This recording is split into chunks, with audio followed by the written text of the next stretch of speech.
and I am thrilled to report that the U.S. Space Command headquarters will move to the beautiful locale of a place called Huntsville, Alabama, forever to be known from this point forward as Rocket City. Okay, so Huntsville, Alabama, we love Alabama. I only won it by about 47 points. I don't think that influenced my decision, though, right? That didn't, right? But we had a lot of competition for this, and Alabama's getting it, Huntsville in particular. So congratulations, everybody. Katie, congratulations. This will result in more than 30,000 Alabama jobs, and probably much more than that, and hundreds of millions of dollars of investment, and that's billions, because it can't be millions, it's billions and billions of dollars. Most importantly, this decision will help America defend and dominate the high frontier, as they call it. I want to thank Secretary Pete Hegseth. He's doing a fantastic job. And Secretary of the Air Force Troy Mink. Troy, thank you very much. Great job you're doing, Troy. This is such a big deal. This is one that everybody wanted to know. What are you doing? I also want to thank Senators Katie Britt, and I want to give my condolences. Your grandmother, her grandmother just passed away. She was 100, right? 100, and she loves you, Mr. President. Well, and she was very proud of you. Thank you very much. Very, very proud of you. So thank you, Katie. Wonderful woman. She must have been. To produce you indirectly, I can tell you she had to be. Tommy Tuberville, who's a great coach, and I won't say anything about what happened with Alabama football this weekend. Let's leave that out. But you're not used to that, right? You're not used to that. But Tommy, Auburn won, that's right. They did. So you're happy. Tommy's been a great senator, as you know, and a fantastic guy all around. He was also a tremendous coach. House Armed Services Committee Chair Mike Rogers. Thank you, Mike. Where's Mike? Mike, thank you very much. Doing great, Mike. Representatives Barry Moore, all great friends, Robert Adderholt, Gary Palmer, and Dale Strong. Thank you all very much, fellas. Appreciate it. In my first term, I created a thing called Space Force. So important. You know, we were losing the race in space very badly to China and to Russia. And now we're far and away number one in space. And reestablished Space Com with a mission to protect American space assets and detect any threat to our homeland. We initially selected Huntsville for the SpaceCom headquarters, yet those plans were wrongfully obstructed by the Biden administration. And as you know, they moved them to a different locale. And today we're moving forward with what we want to do and the place that we want to have this. And this will be there for hopefully hundreds of years. That's where it's going to be. I will say I want to thank Colorado. The problem I have with Colorado, one of the big problems, they do mail-in voting. They went to all mail-in voting. So they have automatically crooked elections. And we can't have that. When a state is for mail-in voting, that means they want dishonest elections, because that's what that means. So that played a big factor also. In Huntsville, SpaceCom will play a key role in building the Golden Dome, as you know. That's going to be a big thing. Everybody wants to be a participant in it. Missile Defense Shield, we're going to be having a Golden Dome that the likes of which nobody's ever seen before. The finest, the best. And by the way, Canada called. They want to be a part of it, and that'll be great. But Canada wants very much to be included in that, and we're going to work something out with them, I hope. It will also ensure that our technological capabilities, of which we're way ahead of anybody else, there's nobody close, remain unmatched long into the future. So I'd like to ask Secretary Hegseth to say a few words. He was very much a part of it. And really, everybody behind me was. Every one of these people would call me and lobby me. I said, Katie, I don't want to talk to you anymore. I know what you want. She said, that's right, sir. That's what I want. And they got their way. So I just want to congratulate. These are really special people. They're politicians in many ways, but they're great patriots, I think even more so than politicians. So they fought very hard to get it, and it's an honor to give it to Huntsville. Pete, say a few words, please. Thank you, Mr. President. As usual, right place, right time, for the right reason. In your first administration, you established the Space Force at a time when we knew we had to be looking to that domain of space. You also reestablished SpaceCom to ensure that priority was put in place, and you, through the Air Force, independently identified that Huntsville, Alabama was the right place to put it. For other reasons, in the next administration under Biden, they decided to move it somewhere else. Well, during that time, the DoD Inspector General, the Government Affairs Office, they did their own assessments, and where did they say SpaceCom should go? Huntsville, Alabama. So what you're doing today, Mr. President, is restoring it to precisely where it should be based on what the Space Force, the Air Force, your leadership believes will give us strategic advantage in the future. That is Huntsville, Alabama. We are way ahead in space, but this will ensure we stay leaps and bounds ahead because that's the most important domain. Whoever controls the skies will control the future of warfare. And Mr. President, today you're ensuring that happens. Thank you. Thank you very much. Katie, would you like to say something? Mr. President, we are grateful for your leadership on this and restoring Space Command to its rightful home in Huntsville, Alabama. This delegation has worked together, both chambers, both parties, to make sure that Huntsville was the place that Space Command called home.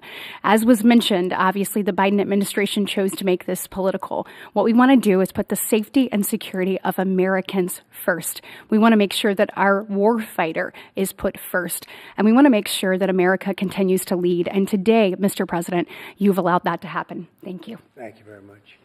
Tommy, please. Yeah, thank you. Thank you, Mr. President. This is a great day for our country, not just for our state of Alabama. We need help in our military. We need to catch up. And as Secretary has said, we're not behind in space, but we know where we're at, and we need to expound on that. Now, this move will save the taxpayers $480 million. It's not going to cost more. It's going to cut $480 million. We have the plans intact. It'll be behind a secure wall in Huntsville, Alabama, at Redstone Arsenal. We have 40,000 people there. We have the FBI there. We have missile defense there. We have NASA, Blue Origin, and SpaceX. It is the perfect place for Space Command. I would tell you today, and I've spoke with the President for the last 3 or 4 years about this, if I thought it needed to go somewhere else because I understand the security of our country, I'd be for that. But the best place for Space Command is Huntsville, Alabama, because what we have and what it means to this country is going to be so important. So thank you, Mr. President, for this, and we look forward to building a huge Space Command and having the Donald J. Trump Space Command Center in Huntsville, Alabama. Here.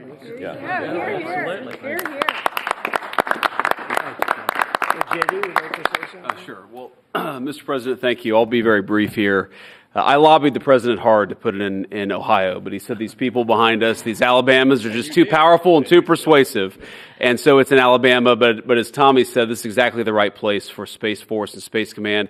I think Americans ought to appreciate it and ought to appreciate the fact that you can't win the battle of the future unless you control the skies.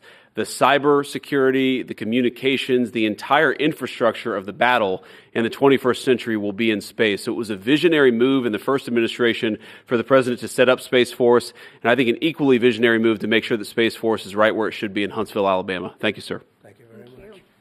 Gentlemen, anybody want to say anything? Would you like to say? Mr. President, another promise made, another promise kept. You think about it, Redstone Arsenal is critical to national security. The president said when you were the 45th president, let's do what's right for national security. And today, that's exactly what we're doing. It's not because of this or that. It's because it's right for national security. You think of the 21 categories that were evaluated to determine what was best for national security. All indicators pointed back to Huntsville, Alabama, and Redstone Arsenal. We have the right people at the right place at the right time. Mr. President, on behalf of the people of the 5th Congressional District and all of Alabama, thank you for keeping your word. Thank you. Absolutely. Thank you very much. Anybody? Let me just say, Mr. President, I want to say thank you. And thank you for doing this because it was the right thing to do. When they looked at all the numbers, Huntsville was the place to go, and like you say, it was unfortunately pulled out, but you made it right. So I want to just say thank you again for a grateful nation, and to the state of Alabama, we're very grateful. Thank you, and God bless. Thank you very much. Thank you. Thank you very much. Please, go ahead. Thank you, Mr. President. Throughout history, militaries has always understood that whoever could hold the high ground held the advantage. Space is the ultimate high ground. And what we're doing with moving the Space Command to Huntsville is absolutely critical to our maintaining dominance in that sphere. And it goes hand in hand with what we're trying to do with the Golden Dome and missile defense to defend against anyone else who tries to enter that sphere. So thank you, Mr. President. Thank you very much. Please. Thank you, Mr. President. And obviously, national defense is a huge issue. And when you look at the scores, Alabama was number one. And for political reasons, it was moved out of our state. But, Mr. President, thank you for making priorities of defense and the warfighter and the safety of this nation. And in the big, beautiful bill, that Golden Dome will be built in Huntsville, Alabama, and we're grateful for that. Thank you. Listen, as chairman of the Armed Services Committee, I care very much about what's most important for our national security. And the President held a nationwide competition to determine where we should have this command. If y'all remember, at the end of that competition, where Alabama came in first, there was a lot of complaints from the other states who did not place well. He said, we'll do it over with new criteria to accommodate your concerns. Alabama came in first in that second competition. His Secretary of the Air Force reviewed the results, said it was fair, and the President named Huntsville. It was the Biden administration that decided to make it political, even though his own Secretary of the Air Force said it was a fair competition and it should be in Huntsville. So I want you to know I appreciate this President standing up and being strong and saying he's going to make this right and put it where it rightfully belongs, and that's Huntsville, Alabama. Thank you very much. Good job. So thank you all very much.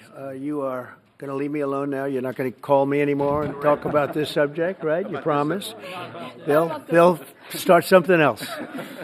But I just want to congratulate you. It's a very big deal. When you come out and when you leave the room, you'll see that we just, over the last few minutes, literally shot out a boat, a drug-carrying boat, a lot of drugs in that boat. And you'll be seeing that and you'll be reading about that.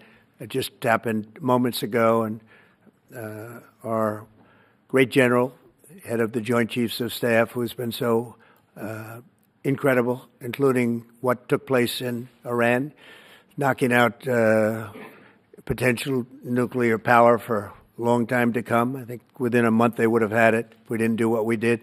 But he gave us a little bit of a briefing, and you'll see. And there's more where that came from.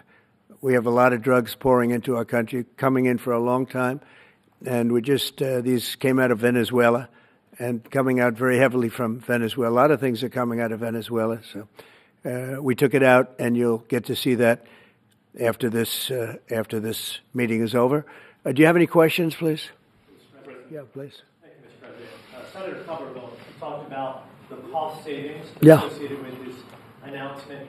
Can you talk about the strategic benefits by having Space Force Command headquartered in Huntsville?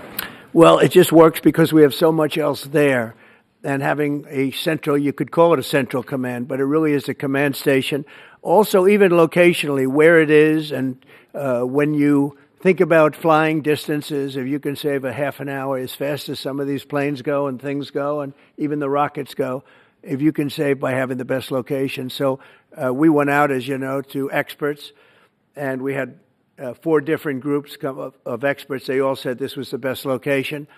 I also loved it from the standpoint, I know the people of Alabama, they are great people, work hard, and there's no games, and they're very proud of it. And I would say they fought harder for it than anybody else also. A lot of states, 5 states really wanted it, but they wanted it more. And I kid you not when I say that these people, they spoke to me a lot. That's all they wanted to talk about. They didn't want to talk about the weather. They only wanted to talk about moving to this location, moving to Alabama, Huntsville in particular. So we're honored to do it. They really wanted it badly, and they got it. Peter? President Trump, something completely different, but about a big viral social media trend over the weekend. How did you find out over the weekend that you were dead? You see that? No. People didn't see you for a couple days. 1.3 million user engagements as of Saturday morning about your demise. Really? You didn't see that? You know, I have heard, it's sort of crazy, but last week I did numerous news conferences, all successful. They went very well, like this is going very well. And then I didn't do any for 2 days, and they said, there must be something wrong with him. Biden wouldn't do them for months. You wouldn't see him. And nobody ever said there was ever anything wrong with him, and we know he wasn't in the greatest of shape. No, I heard that. I get reports. Now, you knew I did an interview that lasted for about an hour and a half with somebody, and everybody saw that was on one of your competitors. I did numerous shows and also did a number of truths, long truths, I think pretty poignant truths. No, I was very active over the weekend. They also knew I went out to visit some people at the club that I own, pretty nearby on the Potomac River. And no, I've been very active actually over the weekend. I didn't hear that one. That's pretty serious stuff. I'm glad it's Well, it's fake news. You know, it's just it's so fake. That's why the media has so little credibility. I knew they were saying, like, is he okay? How's he feeling? What's wrong? I said, I just left. And it's also sort of a longer weekend, you know. It's Labor Day weekend, so I would say a lot of people. No, I was very active this Labor Day. I had heard that, but I didn't hear it to that extent. Go ahead, Peter. We know that this country has a huge problem with school shootings. You've said that you're open to sending the National Guard pretty much anywhere. Would you ever consider sending an armed National Guardsman to every school?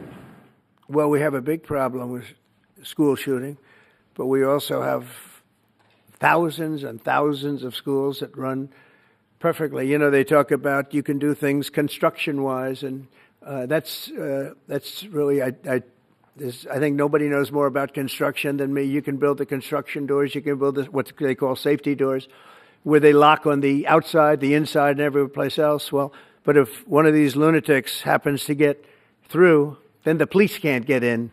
Then they're looking for keys all over the place, and it takes a lot of disadvantages to doing, spending billions and billions of dollars and actually making it safer in some way for some of these lunatics that we're dealing with. But I don't think so.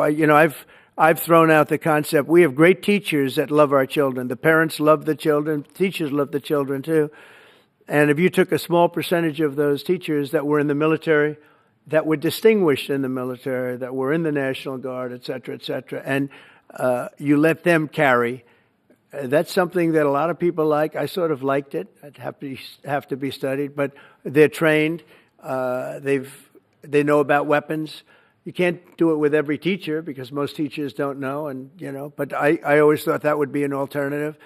But it just we've had a lot of instances. Other countries have also. They have different kinds of problems than we have, but we do have. There's something going on. And it's a bad thing. Yes, please. Have you spoken with President Putin in the past week? Have you spoken with President Putin in the past week? Yeah, I don't want to. I have learned things that will be very interesting. I think in the next few days you'll find out. Will there be any consequences if there isn't some type of announcement of a meeting with President Putin and President Zelensky? Yeah, and what could those consequences be? We're going to see what happens. We're going to see what they do and what happens. I'm watching it very closely. Last week, they lost 7,000, between the two countries, 7,313 soldiers, to be somewhat exact, for no reason whatsoever. And they're Russian and they're Ukrainian, but, they're soldiers. I want to see it end. Yeah. Mr. President, have you decided you're definitely going to send National Guard troops to Chicago? I didn't say when, but the answer is, look, Chicago's very interesting because I watched Pritzker get up and say we don't need help, we're safe. But 2 weeks ago, they had 6 people murdered, and they had 24 people hit by bullets. Last week, as you know, it was 7 people, 24 people hit, and 7 people died. And then over the last 2 days, that was the crown jewel. They had, I guess, 9 or 10 killed, and 50 hit with bullets. And you have this governor get up, who's a terrible governor. Probably he and Gavin Newsom would be probably the 2 worst and most naive. They're naive. Either they're naive or they're very untruthful. And he'll say, we don't want any protection. We don't need. So in the last 3 weeks, he's lost almost 20 people killed. There's no place in the world, including you can go to Afghanistan, you can go to places that you would think of. They don't even come close to this. Chicago is a hellhole right now. Baltimore is a hellhole right now. Parts of Los Angeles are terrible. If we didn't put out the fires, and I mean the other fires, the bullet fires, they didn't do a good job with, they should have had the water coming down, like I said. You know, we had to release the water. We had to go in and release the water to LA. It's so badly run. But if I didn't send the National Guard into Los Angeles, I would be making an announcement today. I'd be talking about Huntsville, and I'd simultaneously be saying, by the way, the Olympics is not coming to Los Angeles. If we didn't do that, and even the sheriff, the top law enforcement person in Los Angeles said, we could not have handled it without them. So that's what he said. Make your mind up on Chicago, though?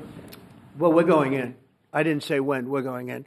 When you lose, look, I have an obligation. This isn't a political thing. I have an obligation. When we lose, when 20 people are killed over the last 2.5 weeks, and 75 are shot with bullets. So let me tell you a little story about a place called D.C., District of Columbia, right here where we are. It's now a safe zone. We have no crime. It's in such great shape. You can go and actually walk with your children, your wife, your husband. You can walk right down the middle of the street. You're not going to be shot, Peter. You're safe. Everyone likes you anyway. They probably wouldn't do it. But it's so dangerous. And there are people in this audience that you've suffered greatly. There are people in this audience that have been mugged and hurt badly, and they don't want to talk about it. Maybe you were very brave in talking about it. You made quite an impression on a lot of people. I appreciate it. But there were other people in this room that have been hurt very badly just walking down the street in D.C. Washington, D.C. is a safe zone right now. It's a safe city. The restaurants are open. They're booming. You can't get a restaurant. New restaurants are announcing that they're going to be open. This took place in 12 days. Now it's 15 days, but 3 days ago it became what's known as a safe zone. It's a safe city. And this city was really bad. Really, really bad. We took 1,600 people out, hardcore criminals that will not be coming back anytime soon. And we're very proud of it. You know, to have our nation's capital lose every week. You know, it was like years, many years, where every single week somebody was killed for many, many, many consecutive weeks. This went on for years. And then we had, last week it was announced that nobody was killed last week. And I made that announcement in front of a very distinguished leader of a country. And I'm saying proudly, ladies and gentlemen, nobody was killed in Washington, D.C. this week. He looked at me like, what's that all about? I say, yeah, we have a little bit of a crime problem. And we don't have a crime problem in Washington anymore. And the mayor has been very helpful, and the police commission has been very helpful, and it's been a great team. And I would love to have Governor Pritzker call me. I'd gain respect for him and say, we do have a problem, and we'd love you to send in the troops, because you know what? The people, they have to be protected. I saw today on one of your networks, not a friendly network, except really the opposite, I would say, very unfriendly network. And they interviewed about 12 people on this morning. Most of them were African American, who were black. And they were saying, please, please, please let the president send in. These were people from Chicago. Please, we need help. We need help. We can't walk outside. We're petrified. If the governor of Illinois would call me up, I would love to do it. Now, we're going to do it anyway. We have the right to do it because I have an obligation to protect this country. And that includes Baltimore. I saw where Governor Moore was asking me to take a walk down the street of Baltimore. Well, Baltimore is a very unsafe place. It's rated number 4 in the city, one of the most unsafe places anywhere in the world. But, you know, we took care. This was a beautiful thing that happened in Washington because we showed that it could be done. And this wasn't just sending big, strong guys, and they are big and they are strong. You know, we had a great decision from the Supreme Court that had to do with sort of talent. It had to do with you are put down based on merit. You can hire based on merit. So merit for a soldier or for a policeman is strong, physically fit, having a certain ability, not a person that is woke and got the job through woke, but wasn't strong enough to lift a gun out of the holster, et cetera, et cetera. No, I looked at the police. As you know, last week I went over, we had a meeting there had to be 300 people, and they were all very impressive looking. And when the bad guys see them, they're not going to do a thing. And so I'm very proud of Washington. It serves as a template, and we're going to do it elsewhere. But Chicago is certainly going to be high. I would love to have him call. I would love the governor of Illinois. I'd be honored to take his call. All he has to do is say, sir, we need help. It's out of control. And everyone knows it is. He's not kidding anyone. I would love to have, I would say, Governor Moore call, because I watched him over the weekend trying to explain that Baltimore, what they need is housing. No, they don't need housing. They need to get rid of the criminals. These are hardcore criminals. You know, we took many people off the streets of Washington, D.C. They're hardcore. They're not going to be good. In 10 years, in 20 years, in 2 years, they're going to be criminals. They were born to be criminals, frankly. They were born to be criminals, and they're tough and mean, and they'll cut your throat, and they won't even think about it the next day. They won't even remember that they did it. And we're not going to have those people. Washington, D.C. is now a safe zone. It's a safe place. And you can walk, Katie, you can walk right down the street with, by the way, one of the biggest human beings I've ever seen, which is her husband. He was a football player for like 11 years in the NFL. He's a big person. But big doesn't mean anything when they have guns and when they have knives and everything else that they have, right? But you can walk right down the street, even by yourself, and you're totally safe. Washington, D.C. is a great thing. Yes, ma'am, please. Mr. President, as you're calling on Democratic leaders across the country to work with you on crime, do you see your efforts here in D.C., including, for example, working with Mayor Bowser here as a model for bringing more bipartisanship in matters not only with crime, but also issues that matter to everyday American people's lives? So Mayor Bowser's been great. She could have taken the thing, and then after I clean it up, they'll take credit for it. You know what they do is they take credit. Like, we cleaned up Los Angeles. We did a great job there. And it was overwhelming what was going on. And again, the police chief made a statement that we could not have done, there's no way they could handle it. You saw what was happening out there. It was going to be a disaster. We stopped it cold.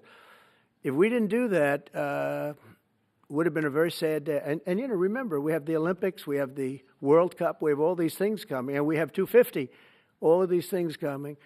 But I watched Newsom get up and say he's doing a great. He's not. We're the ones that did it, and that's okay, whatever it takes. But the main thing is But he got up and said we did it. Well, he didn't want us there, and he's going to need us again because it's starting to form again. I see it. It's starting to form again. You know, we have to maintain. It's like maintenance on an airplane. You can buy it, but you have to maintain it.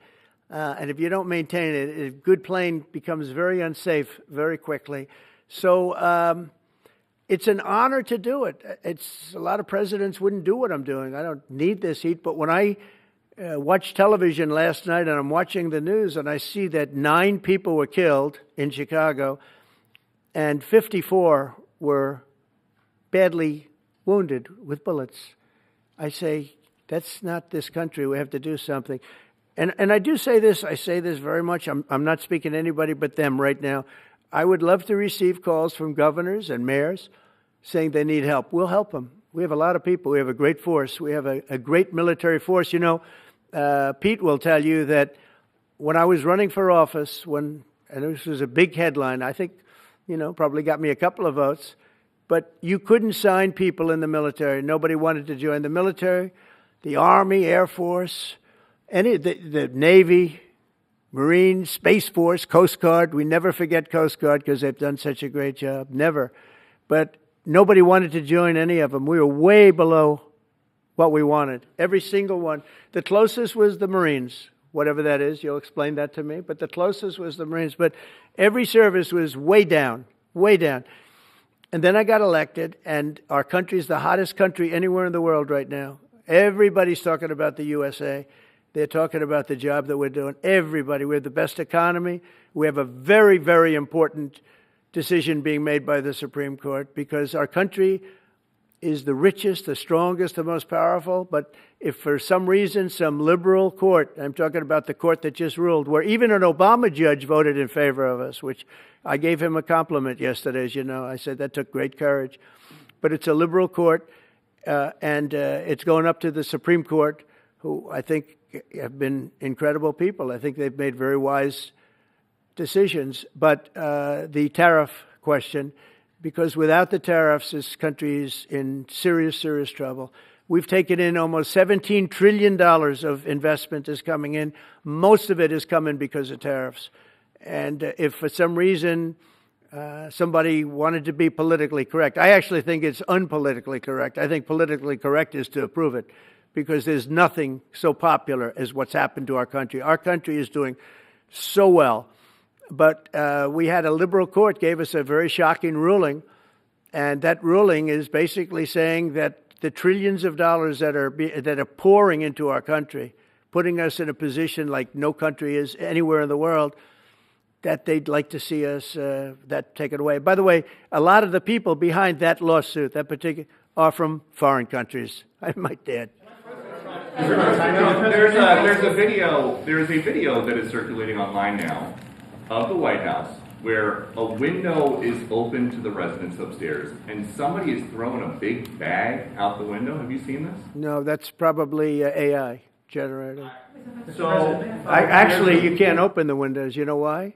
They're all heavily armored and bulletproof. So that's a fake video? Well, it's got to be, because I know every window up there.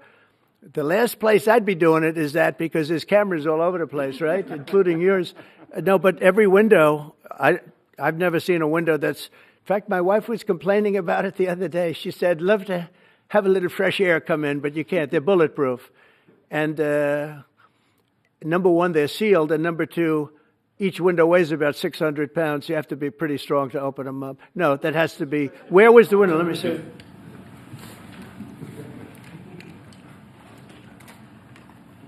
Maybe from the renovations? Which is the window? It looks like this is on the 15th Street side, I think. Yeah. So right here. Yeah, those windows are sealed. Those windows they're all sealed. You can't open them. What you were saying regarding the federal... It's the kind of thing they do. And one of the problems we have with AI, it's both good and bad. If something happens really bad, just blame AI. But also they create things, you know. It works both ways. If something happens that's really bad, maybe I'll have to just blame AI. But there's truth to it, because I see so many phony things. I saw something as I was growing up, from the time I was a baby till now. I said, who did that? It was AI generated. So it's a little bit scary, to be honest with you. But those windows are all very heavily sealed. Thank you, Mr. President. I want to follow up with what you were saying regarding that federal appellate court that ruled against you and your administration as it relates to your ability. Well, they ruled against our country, the court, and they ruled against us before. It's a very liberal court. You called it highly partisan in your Well, social it certainly media is. It certainly and is. in fact, it was along ideological lines, 7-4. Well, except that we actually got one of the Obama judges that was appointed by President Obama voted in favor of the tariffs, because he felt it was imperative for our country to thrive and survive even. And I gave him credit. I said, you know what? That took a lot of courage for him to do it, because you don't see that often. So my question is, I suspect you're going to appeal that all the way to the Supreme Court. Well, we already have, yeah. In fact, we're doing something else. We're going to be going to the Supreme Court, we think, tomorrow, because we need an early decision. I mean, look, the financial fabric of our country, we're a rich, incredible country right now. And we're able to, you know, other countries use tariffs on us for years, and we never did. I did a lot during my first term, but then we had COVID and we had to focus on other things. You couldn't be tariffing Italy, Spain, France, as they were dying by the thousands and millions. But we did with China, and China paid us billions and billions of dollars. And I started the process, but then I had to end it a little bit because of COVID. We focused on that. But no... It's a very important decision, and frankly, if they make the wrong decision, it would be a devastation for our country. We've taken in trillions of dollars, and by the way, all these countries signed agreements. As an example, they're all happy, everybody's happy, but some whack job put in a lawsuit, it went before a very liberal court, and the liberal court ruled, it was 11, they ruled 7-4, with one of the most liberal of them all voting in our favor because they're patriots. I think I give tremendous credit to that judge. And now it's going to the Supreme Court. Now we're going to be asking for early admittance. We're going tomorrow, and we're going to ask for an expedited ruling because, when you look at the stock market's down today, the stock market's down because of that. Because the stock market needs the tariffs. They want the tariffs. If you look at AI, all of those, all of that money that's going to be invested, trillions and trillions of dollars, the biggest thing, bigger than the internet, I suspect. It's the internet plus 3 or 4 other things combined. We are leading very substantially with AI. We're leading because of tariffs. We're leading because of talent, and this is where they'd like to be. But without the tariffs, we wouldn't have a chance because we wouldn't be able to protect those investments of the companies coming in. So if you took away tariffs, we could end up being a third world country. That's how big the ruling. So we're asking for an expedited ruling. As a backstop to that, President, you have a Republican-controlled Congress. You control the House. You control the Senate. Yeah, but we don't have 60 votes. We don't have 60 votes. I'd love to do that. Oh, if we had 60 senators, if we got the 60 votes, we would get them. But we need 60 votes, and we need a certain number in the House. I think we'd get, I don't know, we have about 5 of them here. Would everybody agree with me on tariffs? Without tariffs, we're a different country. We have taken in so much money. And here's the thing. We signed a deal with Japan. They're paying us hundreds of billions of dollars. We signed a deal with South Korea. We signed a deal with the European Union. We signed a deal with Europe. And those countries are paying us $950 billion. And they're happy about it. They're okay. As one of them said, it's amazing that we got away with it so long. One of my friends, a leader of one of the countries, and they're fine with it. They all signed. If that ruling ever went against us, I guess we'd have to give back hundreds of billions. We would have to give trillions and trillions of dollars back to countries that have been ripping us off for the last 35 years. And I can't imagine it happening. On a legal basis, they have no legal basis whatsoever. But on a common sense basis, it would destroy America. Okay. You talked about controlling the sky. On Sunday, the satellite signal of Ursula von der Leyen's plane was alleged. With Ursula? Well, she had an interesting event. She's a tremendous woman. And so what are you asking me about her? NATO is concerned about it, NATO is concerned about it. Well, nobody knows where it came from, but they did take away her ability to use a phone. Sometimes that's a good thing. Sometimes that could happen to me. I'd be very happy. Mr. President, are you considering reducing the tariffs on India from 50%? What does that mean? Are you considering taking away some of the tariffs that you've imposed on India? No, we get along with India very well. But India has, you have to understand, for many years it was a one-sided relationship. Only now since I came along, and because of the power that we have with tariffs, India was charging us tremendous tariffs, about the highest in the world. They were about the highest in the world, number one. And we, therefore, weren't doing much business with India, but they were doing business with us because we weren't charging them. Foolishly, we weren't charging them. So they would send in massive, everything they made, they'd send it in, pour it into our country. Therefore, it wouldn't be made here, which is a negative. But we would not send in anything because they were charging us 100% tariffs. And, I'll give you an example. Harley Davidson. Harley Davidson couldn't sell into India. There was a 200% tariff on a motorcycle. So what happens? Harley Davidson went to India and built a motorcycle plant. And now they don't have to pay tariffs. Same thing as us. So what we're doing is literally thousands of companies are coming into the U.S., car companies, AI, but, more traditionally, car companies. We have so many car company factories under construction or being designed right now. And they're coming from China, they're coming from Mexico, I must tell you, and they're coming from Canada. A lot of them coming from Canada. But they're coming into our country because they want to build here. And they want to build here for 2 reasons. Number one, they'd like to be here. And number 2, the tariffs are protecting them. And number 3, they want to avoid paying tariffs. When they build their cars here, they don't have any tariffs to pay. You know, when you build here, you don't have any tariffs. Mr. President, Go ahead. in light of the Minnesota shooting last week, the Department of Homeland Security is now awarding more than $100 million to hundreds of faith organizations across the country to help them ramp up security.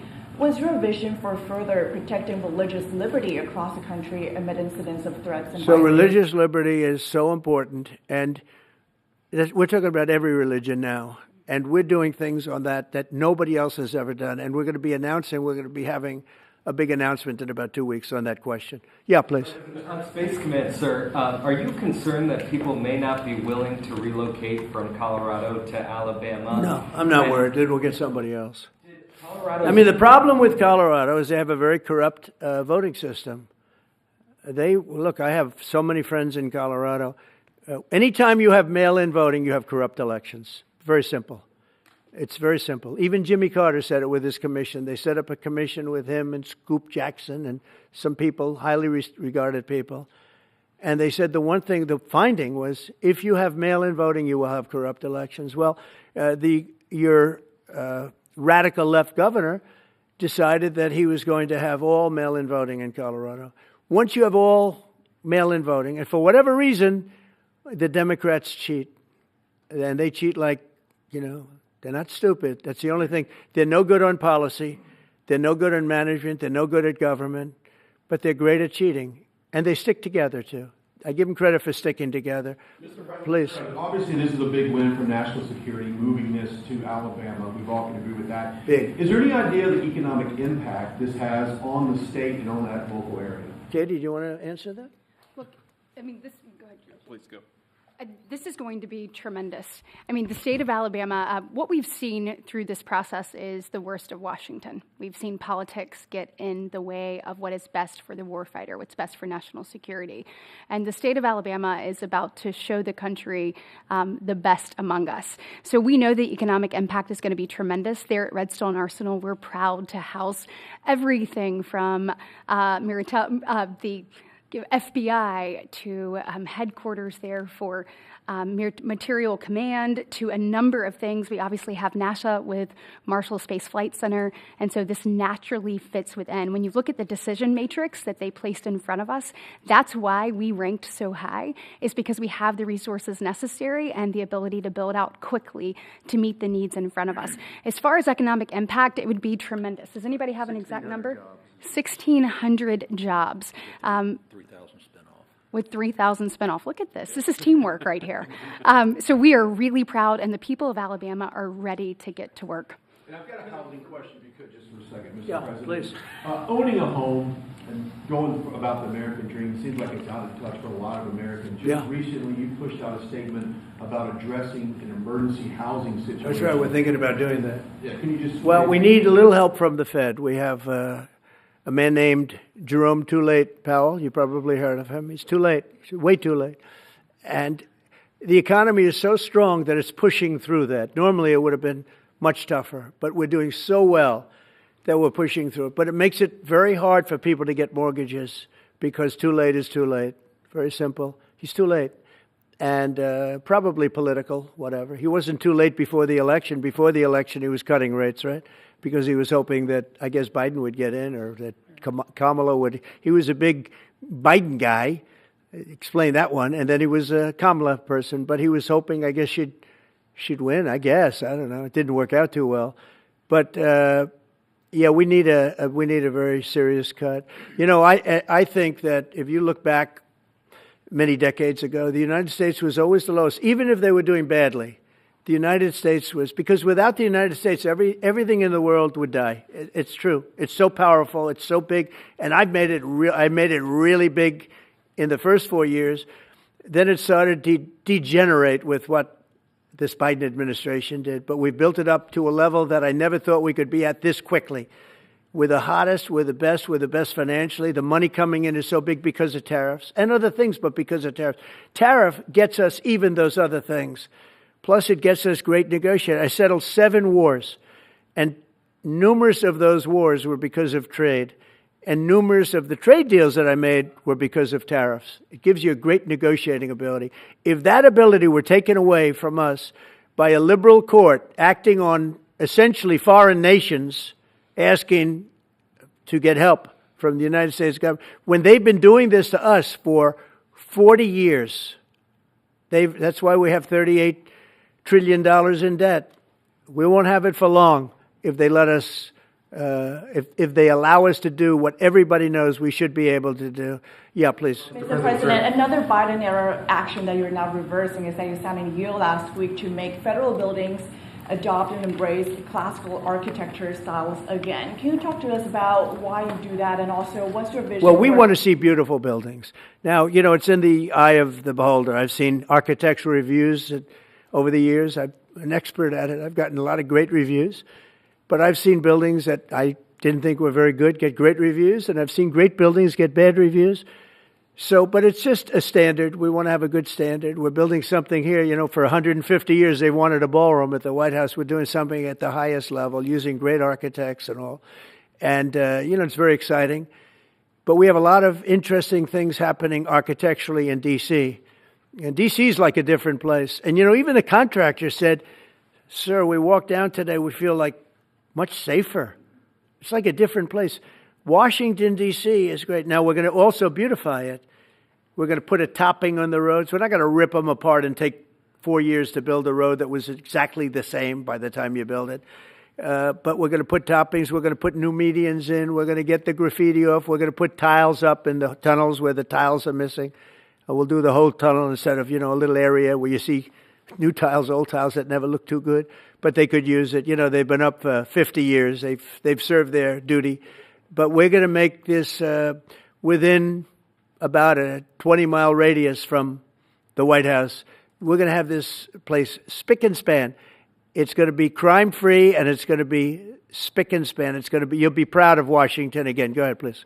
Sir, China's having a massive military parade that President Putin and Kim Jong-un will be attending. Do you interpret that as a challenge to this? And are you concerned at all about those countries trying to be some sort of counterweight? Not at all. China needs us, and I have a very good relationship with President Xi, as you know, but China needs us much more than we need them. No, I don't see that at all, no. And I had actually a very good meeting with President Putin a couple of weeks ago. We'll see if anything comes out of it. If it doesn't, we'll take a different stance. Everyone March today in California ruled that your deployment of National Guard troops to Los Angeles was illegal. Do you have any response? Well, it was a radical left judge. But very importantly, what did you not tell me in that question or statement that you made? Pretty much of a statement, I think. Well, I was asking for your response. No, you didn't say what the judge said, though. The judge said, but you can leave the 300 people that you already have in place. They can continue to be in place. That's all we need. But why didn't you put that as part of your statement? Because the same judge ruled exactly as you said, except the judge said that you could leave the 300 people that you already have in place. They can stay, they can remain, they can do what they have to do. Thank you very much, everybody. We appreciate it. Thank you. Thank you. Thank you very much.